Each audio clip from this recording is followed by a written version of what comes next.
Eu falava há pouco com alguns senadores e um senador, inclusive, me disse em tom de lamento como a casa, ele percebe que a casa se arrepende de já ter aprovado o fim do foro privilegiado, porque na visão desse senador muito experiente, os deputados que estão pedindo isso não sabem o que é o risco de ficar nas mãos de um juiz de primeira instância, exatamente essa expressão que ele utilizou.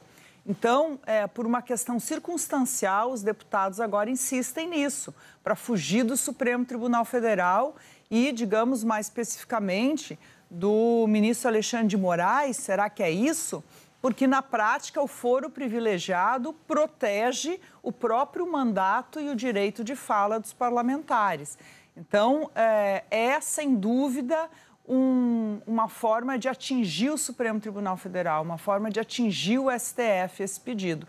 Mas não há uma garantia que passe, porque na própria Câmara dos Deputados, nem todos os parlamentares concordam com o fim do foro privilegiado. Essa tem sido uma pauta especialmente da extrema-direita. Agora, o que a gente viu a partir de ontem é como a política perdeu, a antipolítica saiu vencedora. O Congresso tem uma bancada hoje da antipolítica. Nós estamos discutindo isso desde 2018. E isso tem produzido muito mal à democracia, né? Males à democracia. Quer dizer, produz um parlamento que fica em picuinhas, vai para sessões de comissões ou do próprio plenário querendo causar, gravar uma fala aqui ou ali, cortar trechos para se promover em rede social. E a gente vê cada vez menos o bom debate, quando as ideias divergentes podem sim ser apresentadas com educação e respeito. Então, a gente pode falar que o presidente da Câmara saiu enfraquecido? Saiu, porque ele foi desrespeitado por colegas. No Senado, há discussões, quem ganhou, quem perdeu, mas o que a gente vê é, mais uma vez, a bancada do deixa disso querer agora que não haja nenhum tipo de punição para quem promoveu a baderna de ontem no parlamento. Mais uma vez, uma baderna que é contra a população brasileira, porque o Congresso dizer que não quer votar, isso é o oposto do que o parlamento é feito. Então, o que a gente viu foi um grupo de parlamentares não querendo que o Congresso faça aquilo que ele precisa fazer, analisar propostas, votar e ganhe no voto, não no grito e na força física. Então, é preciso que haja punição para quem causou aquela confusão, aquele desrespeito nas duas casas. Até mesmo no Senado já existe um clima de não haver nenhum tipo de punição, mas na Câmara isso é essencial também. Quer dizer, aquele mesmo pessoal que não quer que haja punição para o 8 de janeiro e todos os acontecimentos que levaram ao 8 de janeiro, agora não quer punição para quem causou uma confusão, desrespeito, uma vergonha para a democracia, que foram aquelas cenas que vimos ontem, especialmente na Câmara, vimos no Senado também. Então, é preciso que essa punição ocorra.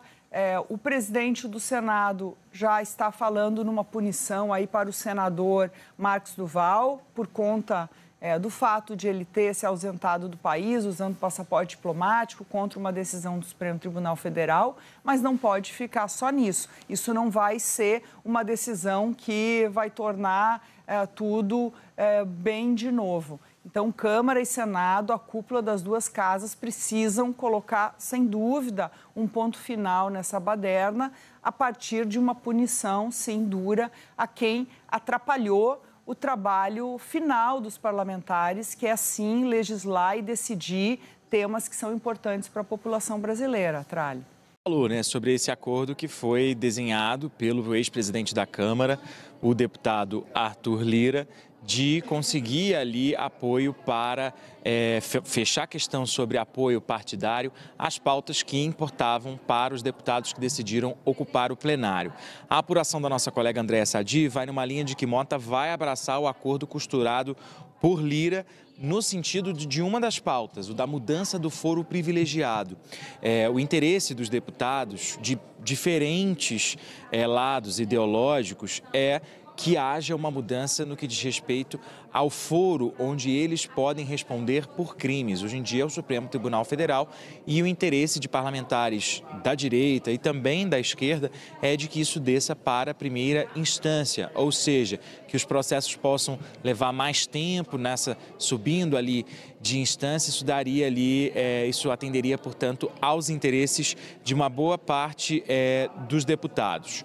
O que acontece? Segundo ainda a apuração da Sadi, o argumento de Hugo Mota, segundo aliados dele, é de que essa pauta já estava sendo costurada ali nos bastidores reservadamente antes desse motim, dessa tentativa de sequestro, do Congresso Nacional por parte dos deputados e que essa pauta, portanto, teria apoio da base também do presidente Lula.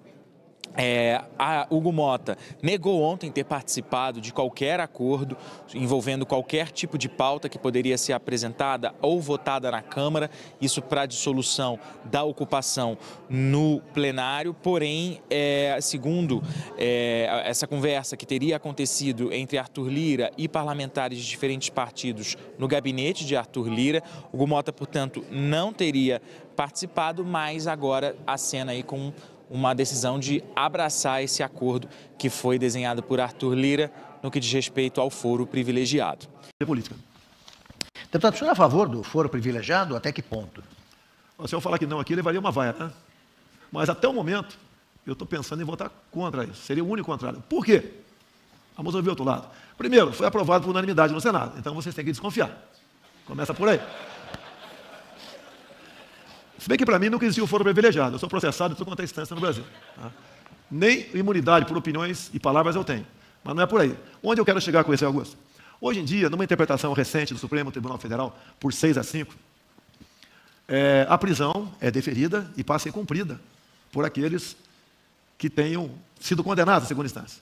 Se você acabar com o foro privilegiado e o Supremo está sendo pressionado para que essa interpretação de prisão passe a ser cumprida após a última instância, que não seria o STJ, seria o Supremo Tribunal Federal. Então, qualquer parlamentar, ao ser processado lá em primeira instância, ele vai ter um caminho muito longo, vai percorrer 20, 25, 30 anos, até lá vai morrer, até chegar no mesmo local onde ele saiu.